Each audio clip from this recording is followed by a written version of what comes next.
Preview. क्या आप जानते हैं कि अब हम समाकलन में फलनों को मानने के साथ साथ प्रतिस्थापन विधि द्वारा लिमिट को भी बदलना सीखेंगे। ठीक है, यदि नहीं तो आज की क्लास में, आज की एक्सरसाइज 7.10 में हम देखेंगे कि किस प्रकार से निश्चित समाकलन के फलनों को प्रतिस्थापन विधि द्वारा हल करने के साथ साथ उनकी लिमिट में भी क्या परिवर्तन होता है ये जानेंगे। तो आज का वीडियो, इस एक्सरसाइज का वीडियो बहुत ही इंपॉर्टेंट होने वाला है, इसलिए वीडियो को पूरा जरूर देखिए। यदि सभी क्वेश्चंस आपको वेरीफाई क्लियर करने हैं तो वीडियो को अंत तक जरूर देखिए। यदि अच्छा लगे तभी लाइक और सब्सक्राइब कीजिए। जैसा कि पहला क्वेश्चन दिया गया है, इंटीग्रेशन 10x/x² + 1 का समाकलन ज्ञात करना है प्रतिस्थापन विधि का प्रयोग करते हुए। तो यहाँ पर अभी तक हमने 7.9 में सीखा है कि प्रतिस्थापन विधि को यूज करने के बाद हमारी जो लिमिट्स दी होती थी सवालों में, उनमें कोई परिवर्तन नहीं होता था। लेकिन अब हम जानेंगे एक्सरसाइज 7.10 में कि प्रतिस्थापन विधि के अंतर्गत जिन फलनों को माना जाएगा उनके साथ साथ उनकी लिमिट में भी परिवर्तन होगा। तो चलिए देख लेते हैं। इसमें हम माना t = x² + 1। जैसा कि हम जानते हैं कि जिस फलन को मानते हैं उसका अवकलन किया जाता है, तो इसका अवकलन होगा इतना। इसमें dx की वैल्यू निकालेंगे dt/2x। ये तो हमारा पुराना फंडामेंटल हुआ। इसके बाद में देख लीजिए, यहीं पे आपको लिमिट्स भी रखनी होंगी। यहाँ पर लिखेंगे जब x की वैल्यू 1 हो, लिमिट्स यहाँ पे 1 है, जब x की वैल्यू 1 है तब t की वैल्यू क्या होगी, तब t कितना होगा, t बराबर है x² + 1, 1 का स्क्वायर + 1 अर्थात 2। जब x की वैल्यू 1 है तब t की वैल्यू 2 होगी। ये है लिमिट में परिवर्तन का नियम। ठीक है, इसे समझ लेना है। और दोबारा जब x की वैल्यू 0 होगी तब t की वैल्यू क्या होगी, तो यहाँ पर t बराबर दिया है x² + 1, तो t बराबर 0 का स्क्वायर + 1, t बराबर 1 होगी।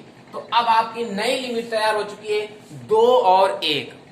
ठीक है, अब इसे हम छोड़ देंगे, इससे मतलब नहीं है। अब जो नई लिमिट हमारी होगी वो ये होगी 2 और 1। ये है इस एक्सरसाइज में पिछली एक्सरसाइज से कुछ हट करके। ठीक है, क्लियर कर पाए, समझ पाए? चलिए देख लेते हैं। लिखेंगे लिमिट 2, 1 x dx की वैल्यू लिखेंगे dt/2x इंटू इसे लिखेंगे t। इसमें x कैंसिल होगा, 1/2 बाहर होगा। लिमिट होगी 2, 1 dt/t। 1/2 इसका समाकलन होगा log t, इसकी लिमिट होगी 2, 1। तो ये होगा 1/2 log t। देखिए अब यहाँ पर जो t की वैल्यू को आपने मान रखा है x² + 1, उसे रखने की कोई आवश्यकता नहीं है क्योंकि आपने लिमिट्स चेंज कर दी है। समझ रहे हैं? ये एक नया नियम फॉलो हो रहा है डेफिनेट इंटीग्रल्स में। ठीक है, तो चलिए यहाँ पे लिमिट लगा देंगे log 2 - log 1। तो ये इसका होगा 1/2 log 2। log 1 का मान 0, तो 1/2 log 2 ही clear answer. Second number try करेंगे। Limits π/2 √sin φ × cos φ d∅। इसे कैसे परिवर्तित करेंगे, इंटीग्रेशन लिमिट π/2 0 √sin φ इंटू इसे लिखेंगे cos φ × cos⁴ φ इंटू d∅, ऐसे लिख देंगे। इसमें sin φ को मान लेते हैं, लेट t = sin φ। इसका समाकलन करेंगे फाई के सापेक्ष, तो dt/d∅ साइन का अवकलन हो जाएगा cos φ। इसमें d∅ की वैल्यू निकालेंगे, d∅ बराबर होगा dt/cos φ। ठीक है, बस यहीं पर फिर से वही लिमिट्स वाली प्रॉब्लम आ रही है, तो रख देंगे। क्या लिखेंगे, चूंकि जब φ बराबर π/2 तब t बराबर क्या होगा, t बराबर होगा sin π/2। तो अर्थात t की वैल्यू आ जाएगी 1। ये 90 बनेगा, sin 90 1 होता है। यहाँ पर फिर से लिखेंगे, जब φ बराबर, ये लिमिट रखेंगे लो वाली 0, तब t बराबर क्या होगा, तब t बराबर भी 0 ही होगा। तो नई लिमिट आपकी बनी है 1, 0। ठीक है, इसको इसमें पुट करेंगे। लिमिट 1, 0 √sin φ को माना है t into cos φ cos⁴ φ into d∅ को लिखेंगे dt/cos φ होगा कैंसिल, ये बचेगा लिमिट 1, 0 √t कास की घात 4 फाइव को लिखेंगे कास स्क्वायर 5 का स्क्वायर इंटू डी टी, इसे लिखेंगे limit 10 root t. Cos square 5 बराबर होता है 1 माइनस साइन स्क्वायर 5 का स्क्वायर इंटू डी टी। समझ पा रहे हैं? ये होगा नया limit 10 root t. 1 minus sine 5 को आपने माना है टी, तो ये हो जाएगा 1 माइनस टी का whole square into d t. Clear है? ये बनेगी लिमिट 10 रूट टी, इसका होल स्क्वायर खोलेंगे 1 प्लस टी की power 4 minus 2t square into d t. Root t की गुणा कराएंगे अंदर, ये बनेगा लिमिट 10 रूट टी की 1 से गुणा कराएंगे तो ये बनेगा टी की पावर 1/2, रूट टी मतलब टी की पावर 1/2 प्लस यहाँ पे ध्यान देना है टी की पावर 4 में रूट टी की गुणा करा देंगे, यानी 4 में आधी पावर एडजस्ट करेंगे तो ये बनेगा टी की पावर 9/2 यानी 4.5 माइनस 2 टी स्क्वायर, टी की पावर 2 में आधी एडजस्ट करेंगे तो टी की पावर 5/2 इंटू डी टी। अब इसका हम क्या कर देंगे? समाकलन। चलिए इसका समाकलन कर देते हैं। टी की पावर 1/2 का समाकलन करेंगे तो ये बनेगा टी की पावर 3/2 बटे 3/2। 1/2 में एक एडजस्ट कर दिया, 3/2 हो गया, प्लस ये बनेगा टी की power 9 to 11/2 upon 11/2 minus 2 t की पावर 7/2 अपॉन 7/2। ये लिमिट होगी 10। क्लियर है? चलिए इसे सही करके लिखेंगे 2/3 टी की पावर 3/2 प्लस 2/11 टी की पावर 11/2 माइनस 2 दूनी 4/7 टी की पावर 7/2। इसकी लिमिट एडजस्ट कर दीजिए 10। चलिए लिमिट लगा देते हैं हम। 2/3 टी की वैल्यू होगी यहाँ पर 1, तो ये तो हो जाएगा 1 प्लस 2/11 ये भी हो जाएगा 1 माइनस 4/7 ये भी हो जाएगा 1, बाकी सारे फलन 0 हो जाएंगे। ठीक है, तो ये आपका बनेगा 2/3 प्लस 2/11 माइनस 4/7। चलिए 2/3 2/11 4/7 को क्लियर कर लेते हैं। इसका लास्ट एलसीएम लेंगे तो हो जाएगा 231। ठीक है, 3 से डिवाइड करेंगे, इसे 3 से डिवाइड कर देंगे तो ये जाएगा 77 बार, 77 की 2 से गुणा करेंगे तो ये आ जाएगा 154 प्लस 2 से जब डिवाइड करेंगे इसे 11 से जब डिवाइड करेंगे तो 21 बार जाएगा, 21 की 2 से गुणा करेंगे तो ये आ जाएगा 42 माइनस 7 से डिवाइड करेंगे तो 33 बार जाएगा, और 33 की जब हम 4 से गुणा करेंगे तो आएगा 132। 154 और 42 जोड़ देंगे 196 हो जाएगा माइनस 132 बटे 231। 196 में 132 को जब हम घटाएंगे तो बचेगा 64 बटे 231। ये इसका क्लियर आंसर होगा। नंबर ट्राई करेंगे। Limit 10 sine inverse 2x upon 1 plus x square into dx। इसमें x को मान लेते हैं, माना x बराबर tan थीटा, अवकलन करेंगे थीटा के सापेक्ष, dx upon d theta equal to tan theta का अवकलन होगा sec स्क्वायर थीटा। ठीक है, इसमें dx की वैल्यू निकाल लेंगे तो ये होगा dx बराबर sec square theta into d theta. इसमें वैल्यू लिमिट भी चेंज कर देते, देख लीजिए यहां पर लिखेंगे जब x बराबर 1, यहां पर x की वैल्यू 1 लगाएंगे, tan थीटा बराबर 1 में जो होगा tan 45 की वैल्यू होगी, यानी थीटा निकलेगा π/4। जब x बराबर 0 लिया जाएगा तो x बराबर आपने tan थीटा मान रखा है, tan थीटा बराबर 0, तो tan थीटा बराबर tan 0 का मान 0 होता है, थीटा बराबर 0, तो इसकी नई लिमिट बनेगी π/4, 0 लिमिट होंगी π/4 0।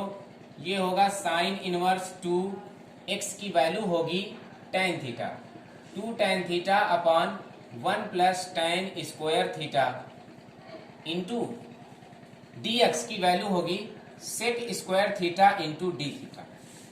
ये बनेगा π/4 0 sine inverse sine 2 theta into sec square theta into d theta.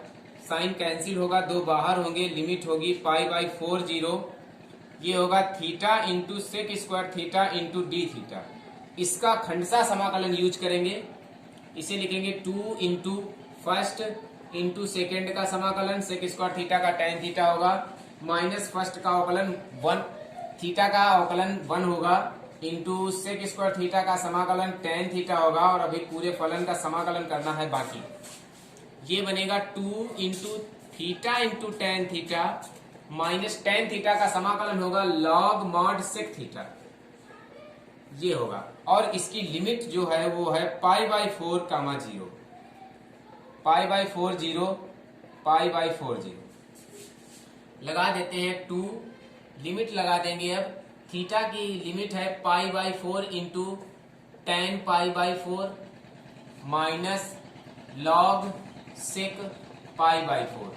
ये तो लिमिट उच्चिष्ट हो गई। अब माइनस में निम्निष्ट लिमिट लगा देंगे, तो निम्निष्ट लिमिट होगी 2 इंटू, ये तो आपका पूरा फलन हो जाएगा 0 माइनस ये सेक 0 का मान 0 होगा, अर्थात पूरा फलन ये पूरा शून्य हो जाएगा। अब ये आपका बन जाएगा, इसे लिखेंगे 2 इंटू π/4, टेन π/4 वैल्यू 1 हो जाएगी, वैल्यू कोई प्रॉब्लम नहीं, माइनस लॉग सेक π/4 यानी सेक 45, सेक 45 की वैल्यू होती है √2, तो इसको अलग अलग कर देंगे। ये लिखेंगे 2π/4 माइनस 2 log √2, तो ये तो आपका बन जाएगा π/2 माइनस log √2 का स्क्वायर, ये लिखा है n log m, तो ये बनेगा log m की पावर n।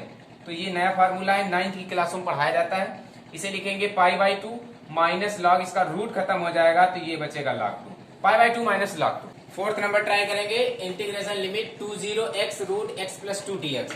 यहाँ पर दिया गया है x+2 बराबर t स्क्वायर मान लीजिए। चलिए x+2 बराबर t स्क्वायर मान लेते हैं, तो इसका हम x के सापेक्ष अवकलन करेंगे। इसका 1 होगा, इसका 0 होगा, इसका होगा 2t इंटू dt/dx। ठीक है, इसमें dx को बाहर करेंगे तो dx बराबर आएगा 2t इंटू dt। ये फलन इसमें रख देंगे, ये बनेगा, देखिए यहाँ पर इसको मानना भी है, लिमिट्स को भी चेंज करना है। तो यहाँ पर लिखेंगे जब x बराबर 2 तब t बराबर क्या होगा, t बराबर आपने माना है t स्क्वायर बराबर x+2, t बराबर √x+2, तो t बराबर x की वैल्यू हो जाएगी 2 + 2, t बराबर √4, t बराबर 2 आ जाएगा। जब x बराबर 2 तब t बराबर भी 2। पुनः मान लेंगे जब x बराबर 0 तब t बराबर क्या होगा, t बराबर फिर से वही लगा देंगे √x+2, तो t बराबर √0 + 2, t बराबर √2। तो इस प्रकार नई लिमिट्स आपकी निर्मित होंगी 2 और √2। ठीक है, तो यहाँ लिखेंगे 2 √2, इसे लिखेंगे x की वैल्यू यहां से निकाल लेते हैं, x + 2 बराबर t स्क्वायर, तो x बराबर t स्क्वायर माइनस 2, x की जगह पर लिखेंगे t स्क्वायर माइनस 2 और x + 2 रूट में जो है वो बराबर है t के इंटू dx की वैल्यू है 2t इंटू dt। नहीं समझ पाए, मतलब x इससे निकाल लिए, x की value t square minus 2, x + 2 बराबर t स्क्वायर, अगर इधर रूट है तो इधर केवल t बचेगी, ये स्क्वायर इधर आ जाएगा, रूट लग जाएगा, इधर क्या बचेगी कितने, केवल t, और dx की वैल्यू 2t dt लगा दिया। इसमें ये वाला 2 बाहर हो जाएगा, लिमिट होगी 2 √2, और इन t की गुणा कर देंगे, ये होगा t स्क्वायर माइनस 2, और ये tt हो जाएगी t स्क्वायर इंटू dt। ये बनेगा 2 इंटीग्रेशन 2 लिमिट √2, अंदर गुणा कर देंगे t की power 4 minus 2t square into dt। अब इसका समाकलन कर देते हैं, 2, इसका समाकलन होगा t की पावर 5/5 माइनस 2 इंटू t की पावर 3/3, लिमिट होगी 2 √2। ठीक है, 2 से और हम यदि गुणा कर दें अंदर, तो ये बन जाएगा 2/5 t की पावर 5 माइनस 2 दूनी 4/3 t की पावर 3, और इसकी लिमिट है 2 √2। चलिए अब लिमिट लगा देते हैं। यहाँ पर देखिए लिमिट लगाएंगे, जब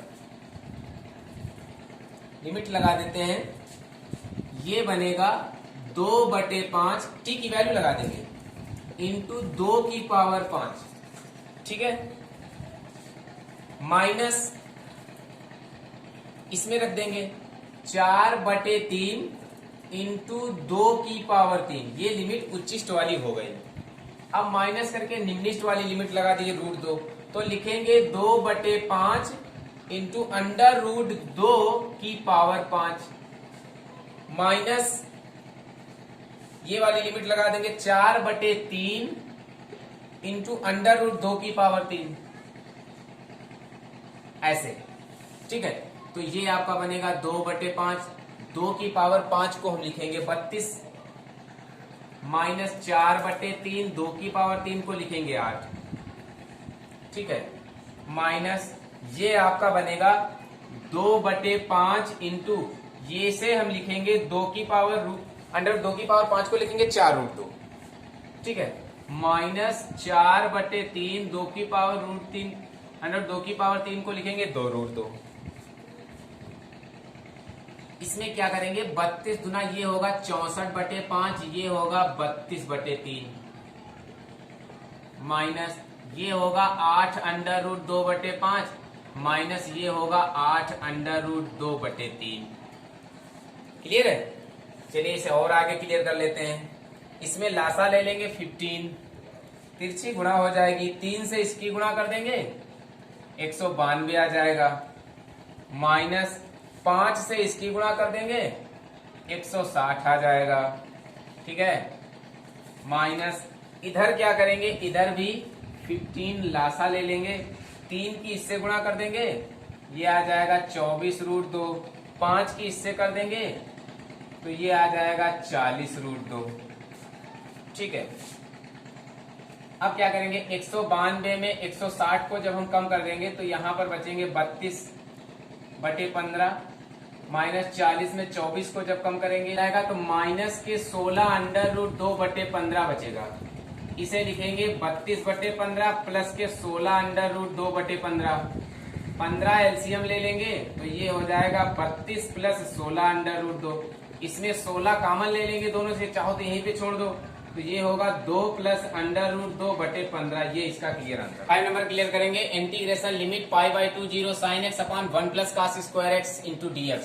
इसमें cos x को t मान लेते हैं, अवकलन करेंगे x के सापेक्ष तो cos x का होता है माइनस sin x, इसका dx बाहर करेंगे तो dt/sin x होगा, इसका लगा देंगे। इसमें लिमिट चेंज कर लीजिए, यहां पर लिखेंगे जब x बराबर π/2 तब t की वैल्यू क्या होगी, t बराबर है cos x तो t बराबर cos π/2 cos 90 यानी t की वैल्यू होगी 0। पुनः लिखेंगे जब x की वैल्यू 0 हो तब t की वैल्यू क्या होगी, t बराबर मान रखा है cos x तो t बराबर होगा cos 0 और cos 0 की वैल्यू होती है 1।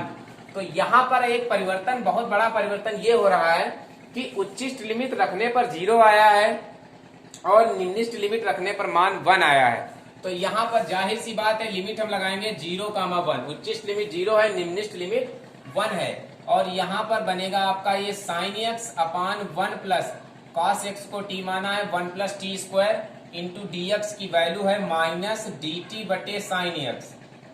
sin x कैंसिल होगा, -1 बाहर होगा, लिमिट 0,1 होगी, dt अपान 1 प्लस टी स्क्वायर होगा। अब यहाँ पर हमें अगर उच्चिष्ट लिमिट वही होती है जिसकी वैल्यू बड़ी हो, ठीक है, तो यदि हम यहाँ पर 1 को ऊपर करें 0 को नीचे करें तो इसका माइनस बाहर हो जाएगा, यानी माइनस बाहर हो जाएगा तो ये प्लस की हो जाएगी और इधर बचेगा dt अपान 1 प्लस टी स्क्वायर।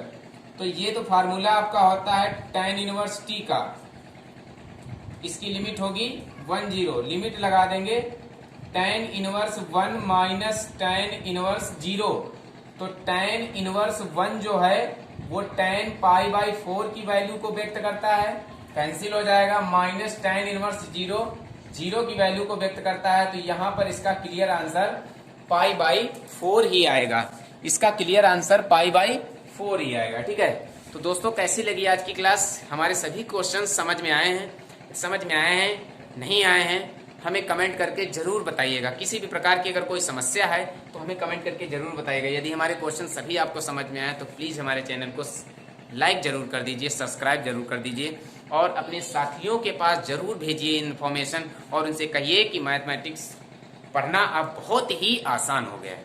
बस मैं आपसे ये आशा करता हूँ कि आप हमें फॉलो करते रहेंगे और हम आपको इसी प्रकार से step by step question provide कराते रहेंगे, ठीक है। तो निश्चित सफलता के लिए पढ़ते रहिए हमारा यूट्यूब चैनल, कौन सा, अभिषेक पाठशाला। Thank you.